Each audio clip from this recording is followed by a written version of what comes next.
둘의 교회를 담임하시는 오세택 목사님이라는 분이 계십니다.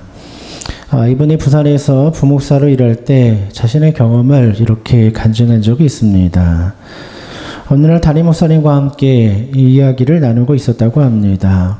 그때 교회에서 신실하기로 소문난 한 집사님이 담임 목사실을 찾아왔습니다. 그리고 그 자리에 앉자마자 며느리에 대해서 하소연을 하는 겁니다. 처음부터 끝까지 며느리 욕을 하는 겁니다. 담임 목사님은 집사님의 말을 다 듣고는 이렇게 권면해 주었습니다. 제가 성경 말씀을 하나 읽어드리겠습니다. 집사님은 당연히 자신을 위해서 위로해 주는 말씀을 주실 것이라 생각을 하였습니다. 그런데 담임 목사님께서 들려주신 성경 말씀을 듣고는 안색이 변했다고 합니다. 그 말씀은 갈라디아서 5장 13절 말씀이었는데요. 형제들아 너희가 자유를 위하여 부르심을 입었으나 그러나 그 자유로 육체의 기회를 갚지 말고 오직 사랑으로 서로 종노릇하라. 이 말씀이었습니다.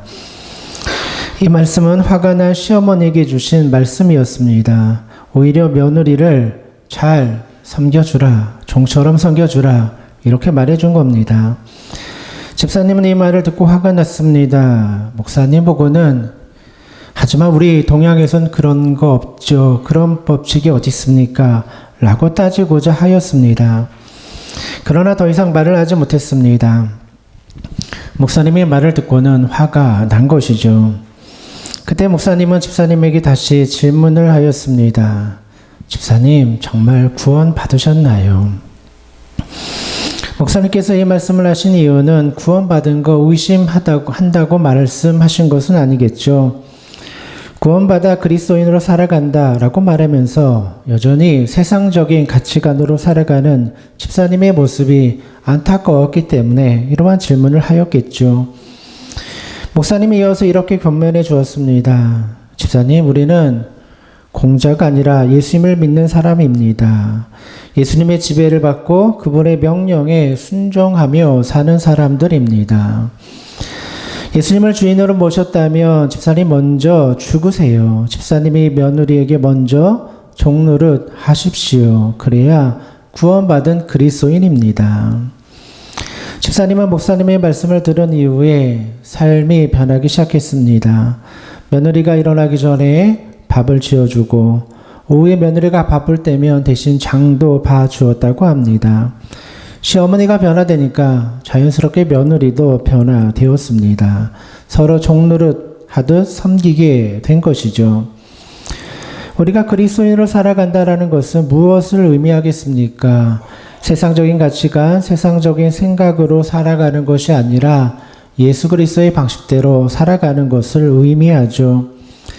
그런데 우리들의 문제는 구원은 받았지만 여전히 세상적인 생각을 버리지 못하고 살아갈 때가 많이 있습니다. 우리가 계속해서 살펴보고 있는 이 고린도 교회도 이와 같은 문제를 가지고 있었습니다. 바울은 고린도 교회 안에 여전히 자기 중심적인 생각으로 살아가는 자들에게 다음과 같이 말하고 있습니다. 12절의 말씀을 보니까요. 우리는 자기를 칭찬하는 어떤 자와 더불어 감히 짝하며 비교할 수 없노라. 그러나 그들이 자기로서 자기를 헤아리고 자기로서 자기를 비교하니 지혜가 없도다. 12절의 말씀을 보니까요. 자기를 칭찬하는 어떤 자라고 되어 있습니다. 여기서 자기를 칭찬하는 사람은 누구입니까? 자기 스스로를 칭찬한다는 것은 모든 판단의 기준이 자기에게 있음을 의미하는 것입니다. 내가 무슨 말을 하고 내가 무슨 행동을 한 다음에 스스로 자기를 칭찬하는 겁니다. 나는 정말 믿음이 좋아. 나는 정말 예수님을 위해서 일을 잘했어. 이렇게 스스로 칭찬을 하는 사람을 말합니다. 그런데 문제는 무엇입니까? 진짜 믿음이 좋고 진짜 예수님을 위해서 일한 것이 아니었습니다. 오히려 예수님의 뜻과는 정반대의 방향으로 살아가고 있는 것이죠. 바울은 이런 사람들을 가리켜서 자기를 스스로 칭찬하는 자라고 말하고 있습니다. 우리는요, 스스로 자기를 칭찬하는 사람이 되어서는 안 됩니다.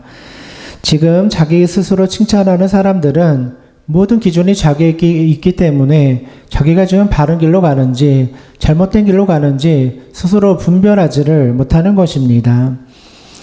교회 안에서 열심히 일을 하는데 열매가 맺히지 않는 이유가 무엇입니까? 모든 판단의 기준이 나에게 있기 때문입니다. 우리가 그리스도인이 된다는 것은 무엇을 의미합니까? 이제는 예수 그리스도의 통치 아래에 있는 것을 의미합니다. 예수님께서 우리의 왕이 되어주신다 이렇게 고백하는 것이 바로 그리스도인의 모습입니다. 그러면 이제 모든 판단의 기준은 예수 그리스도가 되어야 하는 것이죠. 예수님께서 명령하신 대로 살아가고 예수님께서 보여주신 길로 살아가야 하는 것입니다. 이것이 그리스도인의 삶의 모습이죠. 그런데 많은 그리스도인들이 여전히 자기가 주인이 되어서 살아갑니다. 내가 인생의 길을 계획하고 내가 모든 것을 다 주도하고자 합니다. 그리고 내 마음에 들지 않으면 화를 내고 하나님 앞에 따지고 원망하기도 합니다. 이러한 모습은 십자가의 길을 따라가는 삶의 모습이 아니죠. 우리가 기도할 때도 마찬가지입니다. 기도라는 것은 내가 하나님의 뜻을 알아가는 과정이죠. 그러니까 우리는 기도를 통해서 내 고집을 내려놓고 하나님의 뜻을 받아들여야 하는 것입니다. 그런데 어떤 사람들은 기도의 주체가 자신이 되어버린 사람들이 있습니다. 내가 계획 다 세워놓고 그 계획도 아주 구체적으로 세워놓습니다. 그리고 하나님 앞에 이 모든 계획을 이루어달라 기도합니다. 만약에 그 계획대로 이루어지지 않으면 하나님 원망합니다. 이러한 기도는 하나님의 뜻을 구하는 기도가 아니죠. 기도라는 것은 내가 계획해놓고 내가 짜놓은 각본대로 하나님이 이루어 주시는 것이 아니라는 것입니다. 하나님 앞에 나아가서 겸손하게 하나님의 뜻을 묻고 하나님의 마음을 품고 하나님의 말씀을 듣는 것이 기도의 올바른 모습이죠. 우리는 스스로 점검해 보아야 됩니다. 인생의 방향키를 누가 쥐고 있는가? 내가 그리스도인이 되는 순간에 모든 인생의 방향키는 주님 앞에 맡겨드리는 것이죠. 그래서 바울은 고백합니다. 이제 내가 사는 것이 아니라 내 안에 그리스도가 사는 것이라. 이 말씀이 무슨 뜻입니까? 인생의 방향키 예수님이 쥐고 있습니다. 이렇게 고백하는 겁니다. 예수님께서 내 인생의 주인이 되어주시면 문제될 거 없죠. 내가 주장할 것도 없고 내가 큰 소리 낼 것도 없는 것입니다. 어떤 일들이 내 뜻대로 이루어지지 않는다고 하여서 원망할 것도 없는 것입니다. 모든 것을 받아들일 수 있는 넉넉한 마음이 생기는 것이죠. 십자가의 임재 안에라는 책을 보면 한 권사님의 이야기가 소개되어 있습니다. 이 권사님은 이대 교수님으로 계신 분인데요. 권사님에게 아들이 있었습니다. 근육이 말라가는 그러한 병에 걸렸다고 합니다. 권사님은 아들을 위해서 4년, 5년 정말 열심히 기도하였는데 결국 기적적으로 하나님께서 아들의 병을 고쳐주셨습니다. 그런데 그 이후에 권사님 자신이 스스로 큰 병에 걸리게 된 겁니다. 권사님은 믿음이 있었습니다. 하나님께서 아들 살려주셨으니 분명히 나도 살려주실 거야. 권사님은 하나님 앞에 때를 쓰면서 기도하였습니다. 하나님 제 아들 고쳐주시고 왜 저는 안 고쳐주십니까? 이거 불공평한 거 아닙니까?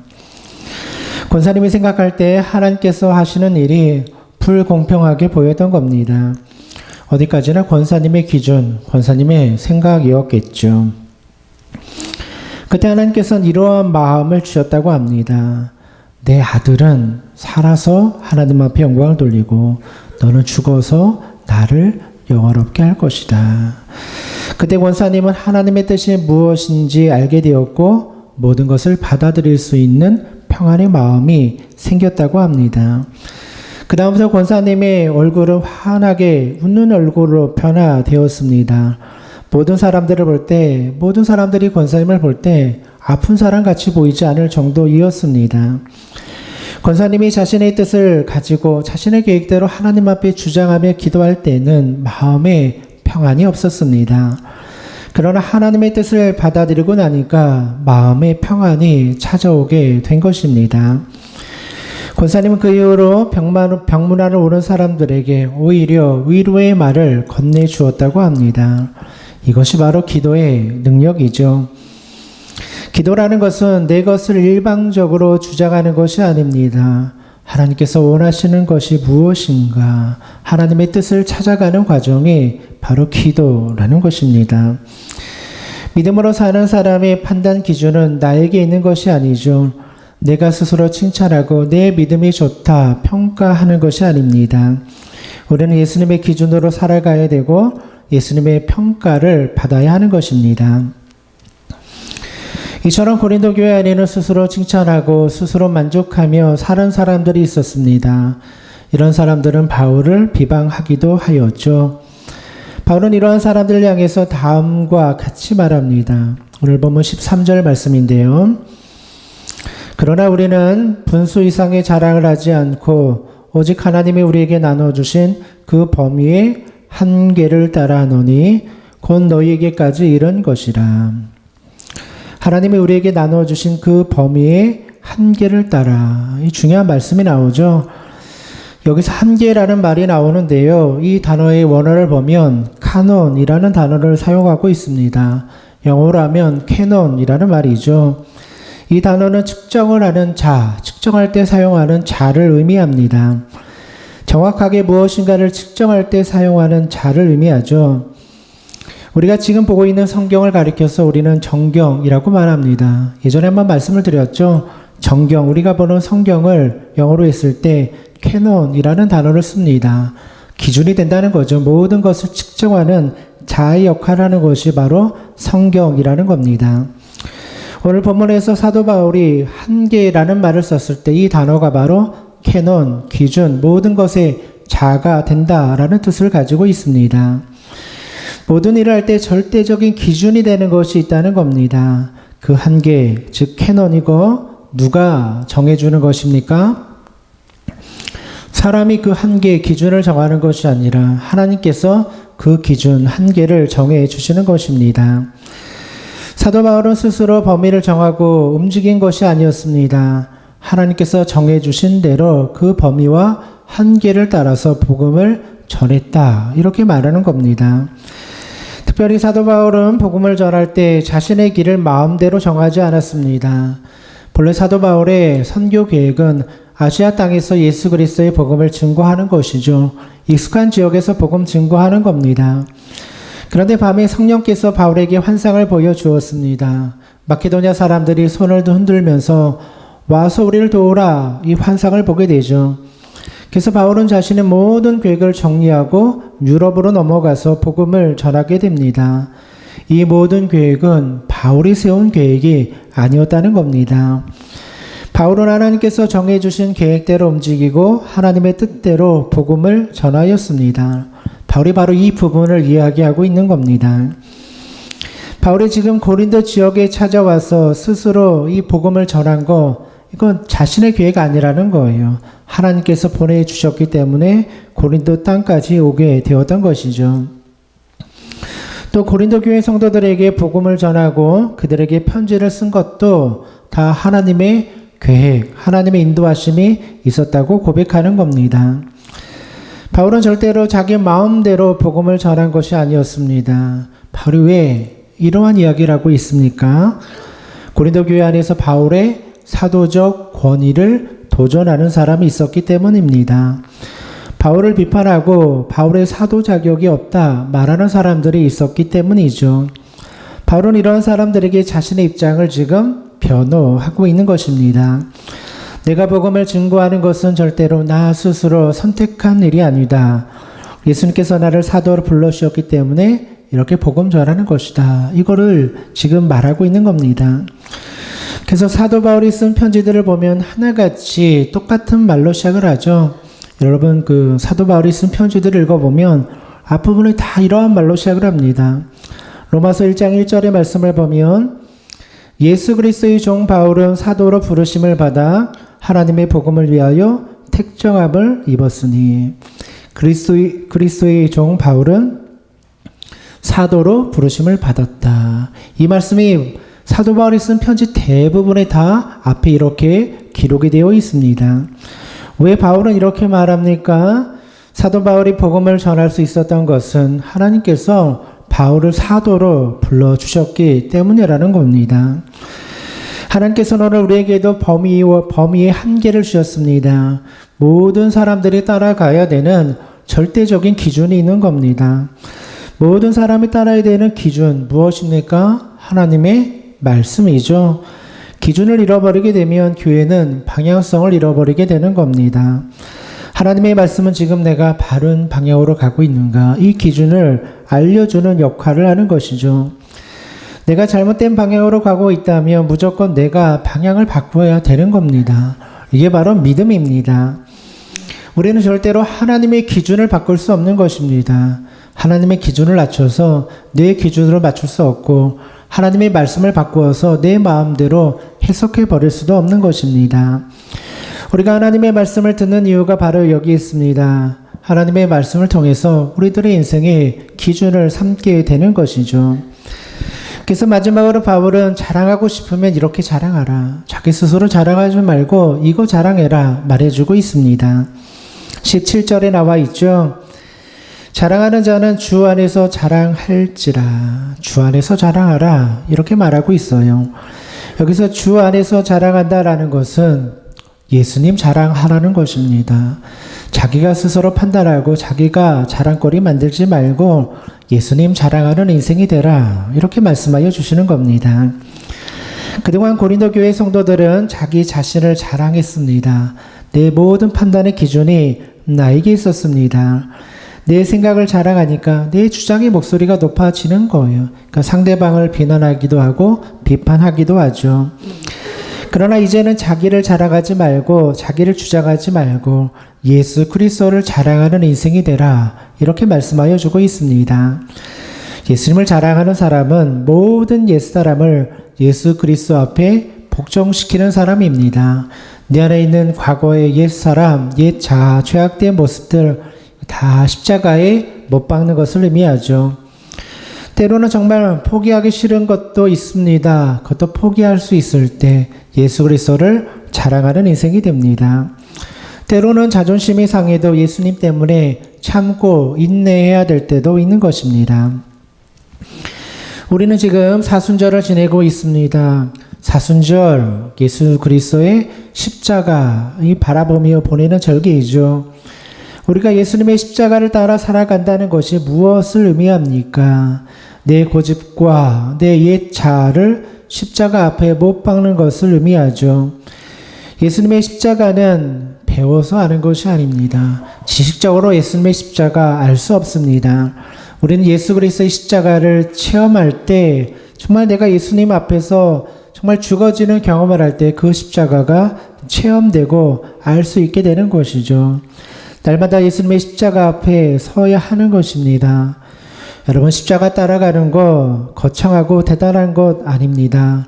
나 옛날 성격을 죽이는 거, 이게 십자가 지는 길입니다. 나의 혈기를 죽이는 거, 이게 십자가 지는 겁니다. 그러니 우리는 이 사순절을 보내면서 나를 쳐서 복종시키는 훈련을 하는 겁니다. 내 언어와 내 마음과 내 성격이 예수 그리스도 안에서 다듬어지면 그게 십자가 지고 가는 길이라는 것입니다. 마지막 18절의 말씀을 보면 예수님을 자랑하는 사람 어떻게 살아가야 되는지 결론을 아주 명확하게 내어주고 있습니다. 옳다 인정함을 받는 자는 자기를 칭찬하는 자가 아니요 오직 주께서 칭찬하시는 자니라. 18절의 말씀을 보면 두 가지 사람이 나오죠. 자기를 칭찬하는 사람 누구입니까? 모든 기준이 나에게 있는 사람입니다. 내가 스스로 일을 잘하고 내가 스스로 믿음 좋다. 자기가 스스로를 칭찬해 주는 거예요. 야, 나 참 잘하고 있어. 이게 스스로를 칭찬하는 사람입니다. 그러니 우리는 이렇게 믿음 생활하다 보면 스스로의 마음, 스스로의 기준, 스스로의 판단을 제대로 할 수가 없는 것이죠. 그 다음에 두 번째 사람이 나오죠. 오직 주께서 칭찬하는 사람이 되어야 한다. 이렇게 말하고 있습니다. 주께서 칭찬하는 사람은 누구입니까? 판단의 기준이 하나님 앞에 있는 겁니다. 주님께서 보시고 잘했다 못했다 칭찬하는 그 기준으로 따라 살아가는 사람입니다. 그러니 이러한 사람들은 교회 생활하면서 오직 예수 그리스도만을 바라보죠. 주님이 나를 어떻게 생각하는가? 이 판단의 기준이 다 예수님 안에 있는 것입니다. 그러니 우리는 교회 생활하면서 여러분 사람의 판단에 연연할 필요 없습니다. 사람들이 나에게 이러쿵저러쿵 이야기하는 것에 귀를 기울일 필요가 없는 겁니다. 누가 칭찬한다고 해서 우쭐 거릴 필요도 없고요. 누가 비판한다고 해서 의기소침할 필요도 없는 겁니다. 판단의 기준이 사람에게 있는 것이 아니라 하나님에게 있기 때문이죠. 진짜 중요한 것은 하나님이 나를 어떻게 보시는가, 이거 보고 믿음 생활하면 됩니다. 내가 마르다처럼 죽어라 일을 하여도 하나님 칭찬하지 않으면 아무 소용없는 겁니다. 반대로 마리아처럼 진짜 주님이 원하시는 일을 하여서 주님의 칭찬을 받으면 그것이 진짜 우리에게 족하고 좋은 것이죠. 우리 사순절을 지내면서 다시 한번 십자가 앞에 서야 되는 것입니다. 주님이 나를 어떻게 보는가? 내가 정말 십자가 앞에 서서 믿음 생활하고 있는가? 아시시의 성자 프란시스가 있습니다. 이분은 하나님 앞에 이렇게 기도했다고 합니다. 주님, 주님의 십자가 흔적을 갖기 원합니다. 주님의 고난의 흔적을 나도 갖기를 원합니다. 어느 날인가 산꼭대기에서 성경을 읽고 기도하는데 하나님의 은혜가 임하게 되었습니다. 온 땅에, 온 산에 하나님의 임재가 충만히 덮이는 것 같은 체험을 하게 되었습니다. 그리고 온몸에는 십자가의 강렬한 아픔이 느껴지기 시작했습니다. 예수님이 십자가에 고난받았던 그 고통이 몸으로 느껴지기 시작한 겁니다. 주님 앞에 기도하였던 것처럼 진짜 주님의 십자가의 흔적을 몸에 받게 되었던 겁니다. 그때 예수님의 십자가 고통이 얼마나 큰지를 몸소 체험하게 되었습니다. 예수님께서 십자가의 고통으로 우리를 구원하여 주시고 우리를 하나님의 백성으로 삼아 주셨습니다. 그렇다면 우리도 그 십자가 붙잡고 살아가야 되는 것이죠. 예수님이 낮은 길 걸어가셨으면 우리도 낮은 길 걸어가야 되는 것입니다. 예수님이 좁은 길 걸어가셨으면 우리도 좁은 길 걸어가야 되는 것입니다. 때로는 힘들고 어려운 길을 스스로 선택하며 따라가는 것, 이게 바로 십자가의 길이죠. 때로는 남들이 비난하고 비판하고 공격하여도 그냥 묵묵히 자기 길을 걸어가는 것, 이게 바로 십자가의 길이라는 것입니다. 여러분, 십자가의 길은요, 사람의 칭찬을 받는 길이 아닙니다. 예수님의 칭찬을 바라고 걸어가는 것입니다. 그 사람들의 칭찬 바라고는 절대로 십자가의 길을 걸어갈 수 없는 것이죠. 주님이 칭찬해 주시면 그거 만족합니다. 이로 걸어가는 것이 바로 십자가의 길이라는 것입니다. 여러분이 지금 믿음 생활할 때 여러분 인생 가운데 고난이 있습니까? 어려움이 있습니까? 힘든 일들이 있죠. 영적으로 갈급하기도 하고 영적으로 메마르기도 하고 교회의 일들이 잘 풀리지 않아서 어려움을 당할 때도 있습니다. 그러나 여러분, 십자가의 길은 고난이 있어도 답답함이 있어도 그냥 묵묵하게 걸어가는 겁니다. 그것을 이상하게 여기지 않고 예수님도 그렇게 힘들게 걸어가셨지라고 하면서 걸어가는 게 바로 십자가의 길이라는 것입니다. 사랑하는 성도 여러분, 그리스도인은 예수님의 기준을 따라 살아가는 사람들입니다. 여러분들도 모두가 다 십자가의 길 걸어가시고 예수님의 기준을 따라 살아가시는 우리 믿음의 성도님들 되시기를 주님의 이름으로 축원드립니다.